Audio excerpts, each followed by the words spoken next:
Em se tratando das metodologias de desenvolvimento de software, entre as três mais difundidas, né, a metodologia estruturada, a metodologia ágil e orientada a objetos, iniciando uma breve descrição sobre a metodologia estruturada, nessa metodologia estabelecem-se sucessivos detalhamentos dos processos do software, desde o nível mais alto até o nível mais baixo. Tá? Então você tem aí uma especificação top-down do sistema. Tá? Essa, por ser top-down e ser uma metodologia mais antiga, ela está muito alinhada com o modelo de processos em cascata. Tá? A modelagem na metodologia estruturada, ela ocorre por meio de diagramas de fluxos de dados, né, os DFD.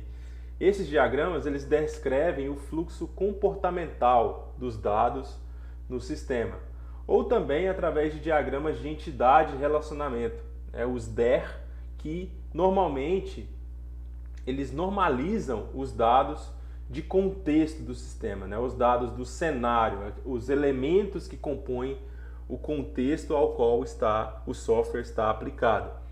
Então, nessa modelagem, é feita uma representação gráfica de como as informações irão fluir pelo sistema. Essa representação ela proporciona uma visão dos dados de entrada e de saída do sistema e os processos, né, que ocorrem entre a entrada e a saída. Tá? Os dados eles são armazenados no que nós chamamos de dicionários de dados.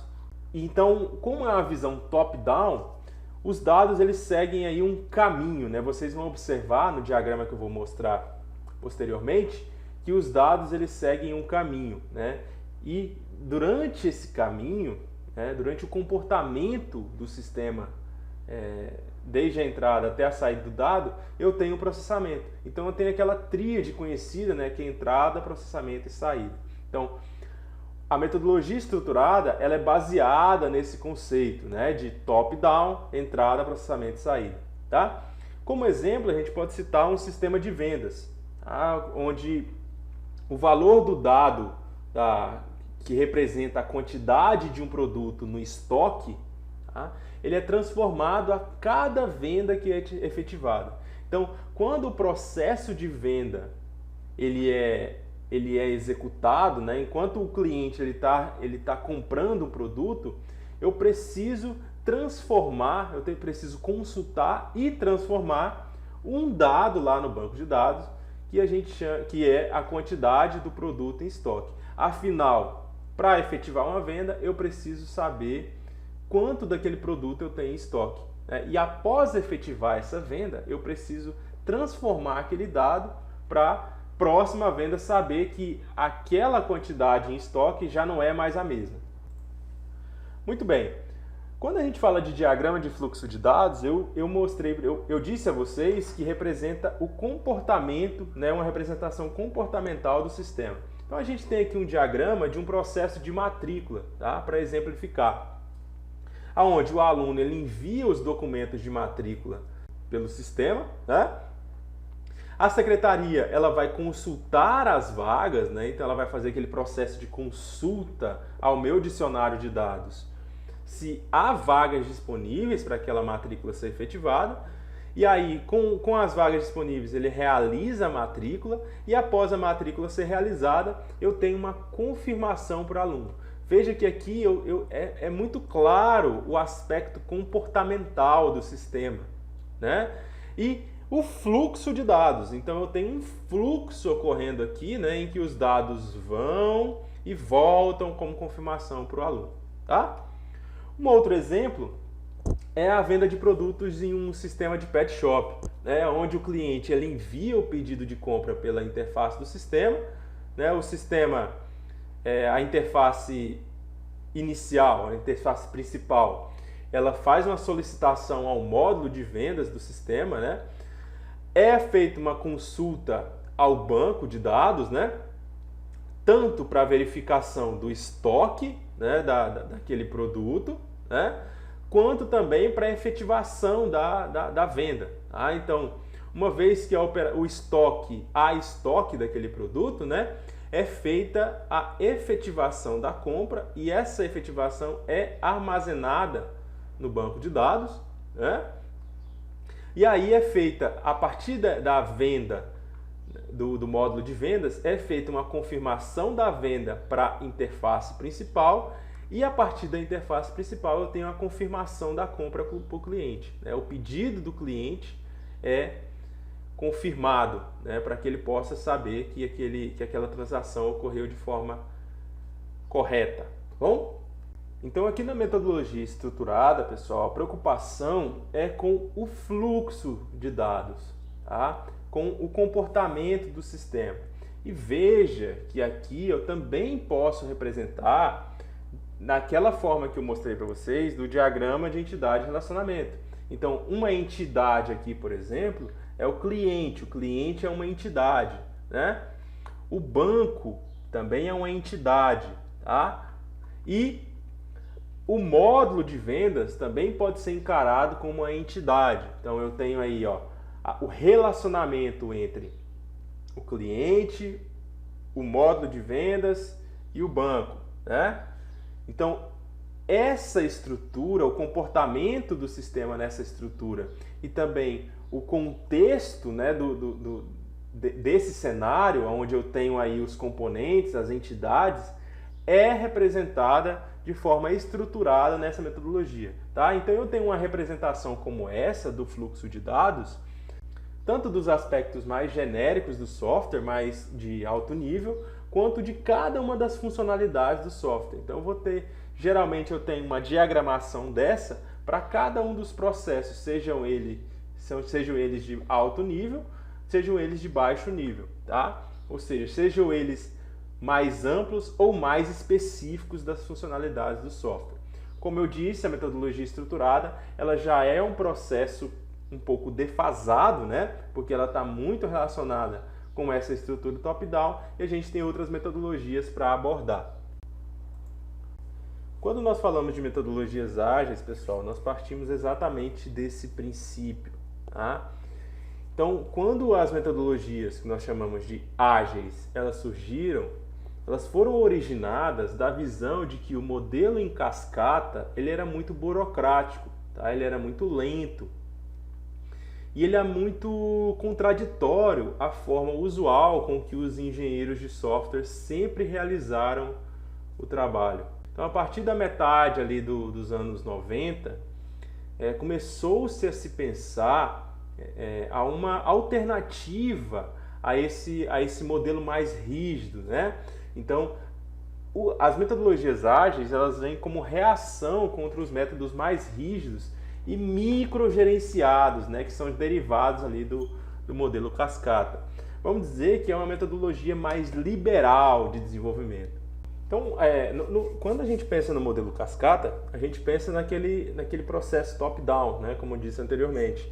Então você tem ali a análise de requisitos, depois você tem levantamento de requisitos, análise de requisitos, depois você tem a construção do software em si, a codificação, aí depois você tem o software e tem a implantação do software, né?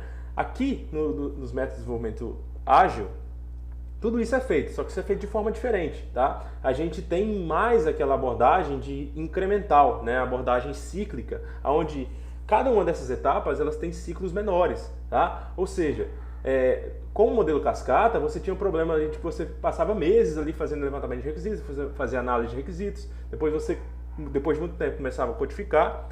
Então, isso era muito rígido, tá? E com os métodos ágeis, a partir do manifesto ágil, começou-se a pensar nessa forma de a gente fazer um processo mais incremental, né?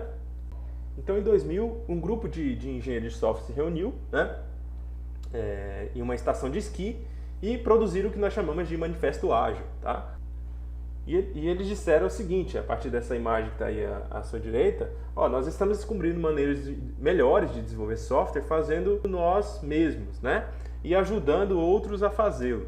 Tá? Através desse trabalho nós podemos valorizar os indivíduos, né? Então a valorização ali da equipe que participa no processo de desenvolvimento, né? Então os indivíduos, a interação entre esses indivíduos é mais importante que o detalhamento dos processos, né? A ideia é colocar um software em funcionamento, mais do que se preocupar muito com a documentação, tá? A ideia também é a colaboração com o cliente, aquele processo que eu disse anteriormente, né? A comunicação com o cliente, ela é um processo, a troca de informações é mais importante do que a gente negociar o contrato propriamente dito, né? E sempre ficar atento às mudanças, tá? Então, veja que é um processo revolucionário, né? É uma ideia revolucionária no processo de desenvolvimento de software. No que eles se basearam para pensar nisso? Né? É a ideia de que o software ele agrega valor, é o software quem agrega valor e não a documentação. Claro, a documentação do software é muito importante, né? Mas o software em si, disponibilizar o software, né, o quanto antes para você colher ali o feedback contínuo, ele agrega muito mais valor. Tá? Outras questões é que sim, você tem uma previsibilidade no processo de desenvolvimento, você tem sim. Muitas instituições, principalmente aquelas que têm as equipes menores, né, onde a gente tem basicamente um desenvolvedor e tal, utilizam o modelo cascata. Mas em grandes sistemas, né, em sistemas ali muito robustos, né, há previsibilidade, mas ela não é total. As mudanças elas vão ocorrer ao longo do processo de desenvolvimento de software. E eles chegaram à conclusão de que aqueles métodos mais tradicionais, eles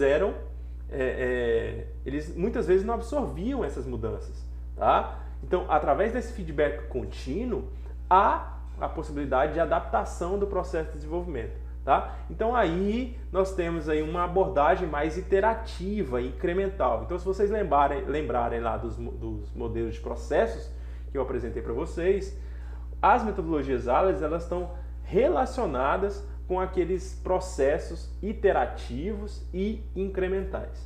Bom? Quando a gente fala de metodologias ágeis, a gente pode citar 3 métodos ágeis muito conhecidos aí, que é o Scrum, o XP e o Kanban, tá? Esses métodos ágeis, vocês podem pensar eles como ferramentas de desenvolvimento menos rígidas. Né? São como frameworks, né? A gente chama de frameworks que vão facilitar, vão estruturar o processo de desenvolvimento, só que não de uma forma rígida, como os modelos de processo que nós vimos anteriormente, tá? Como o modelo de processo cascata, onde eu tenho ali uma etapa embaixo da outra. Para você começar uma etapa, você inicia. Para você começar uma etapa, você termina a anterior, enfim, aquela forma muito linear de se ver as coisas. Você tem sim uma linearidade, mas ela é mais flexível, tá? Então, esses métodos ágeis aí, que são os 3 mais difundidos, eles são muito importantes para regimentar o processo de desenvolvimento, mas não colocar uma rigidez, né, nesse processo, tá? Nós não vamos entrar especificamente em cada um deles, talvez nós falamos um pouquinho sobre o Scrum no final da disciplina, caso haja tempo, mas é importante vocês, em outro momento, entenderem como cada um desses processos funciona.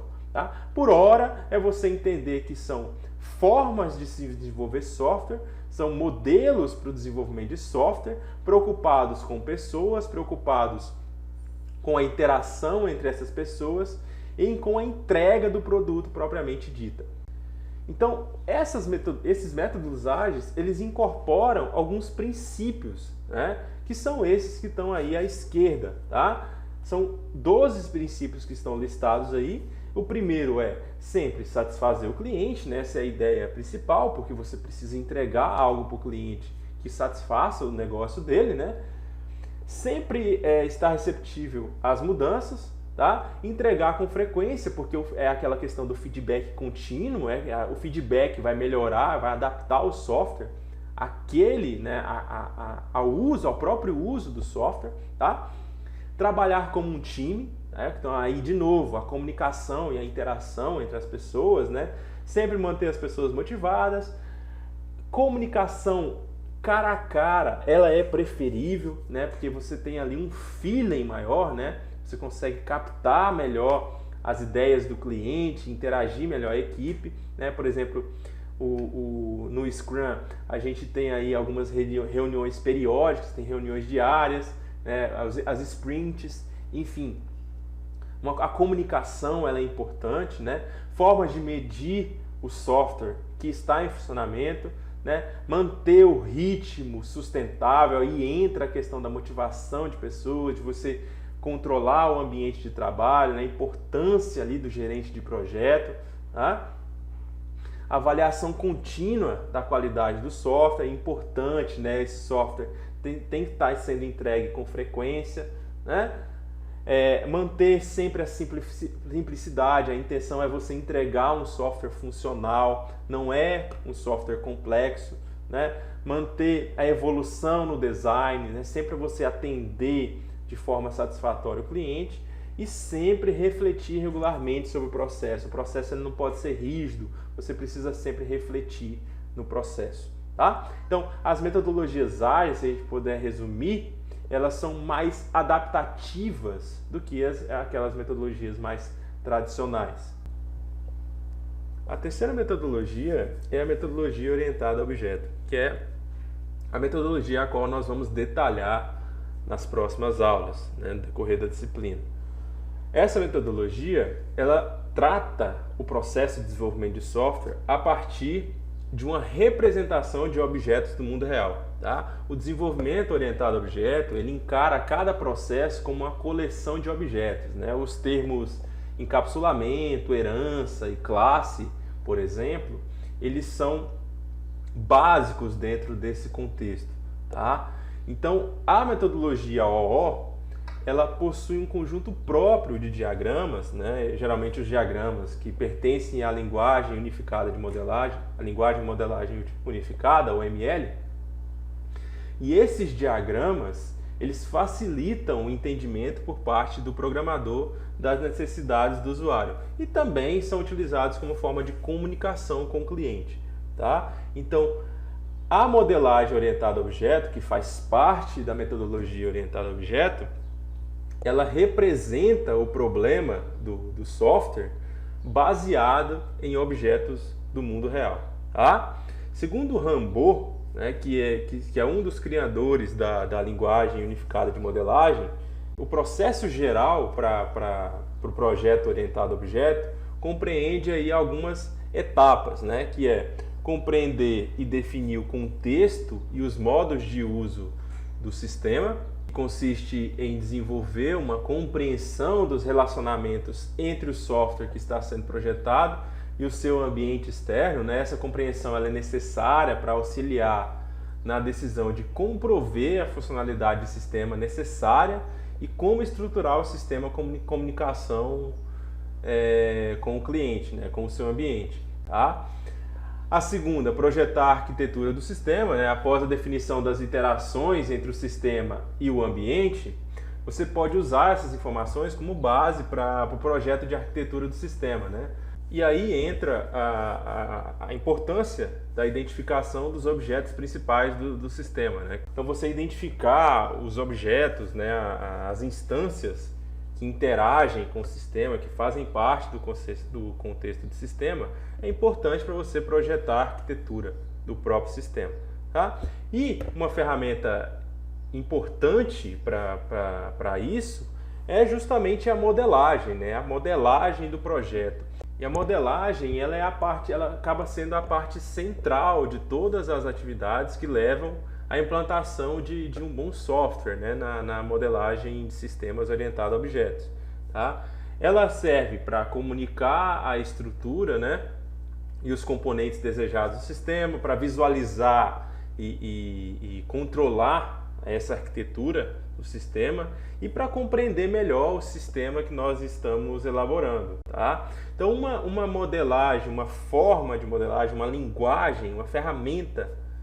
Então, uma ferramenta para modelagem de sistemas orientados a objetos é a UML. A UML ela possui uma série de diagramas que proporcionam uma forma padrão para a preparação da arquitetura do sistema, tá? Incluindo ali aspectos conceituais, né, como processo de negócio e funções do sistema, e também os itens concretos, né, como as classes escritas em determinada linguagem de programação, os esquemas de banco de dados e os componentes de software utilizáveis, né? Então, ela tenta compreender todo o processo de desenvolvimento de software a partir de diagramas, em que cada diagrama tem sua necessidade, tem sua importância dentro do processo de modelagem.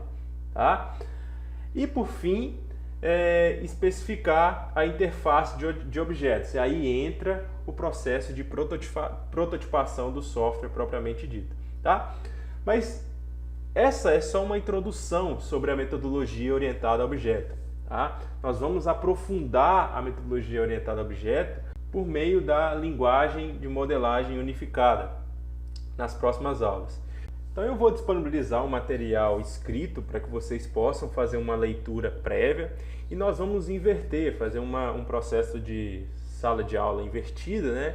Onde vocês vão primeiro fazer a leitura desse material acerca da modelagem, da metodologia orientada a objeto e também sobre a UML. Tá? Então vocês vão fazer uma leitura prévia e a partir dessa leitura a expectativa é que vocês adquiram um conhecimento básico sobre a metodologia orientada a objeto e na próxima aula nós já começamos a aprofundar sobre essa metodologia, já falando sobre a linguagem de modelagem unificada, a UML. Tudo bem? Então, confiram esse material, leiam com atenção, tá? Reassistam o vídeo que trata aí sobre os 3 tipos de metodologia orientada a objeto, faz uma introdução sobre a análise de sistemas, né? E a partir da próxima aula nós vamos nos preocupar especificamente sobre o processo de modelagem a partir da orientação a objeto através da UML. Então um abraço, vejo vocês na próxima aula.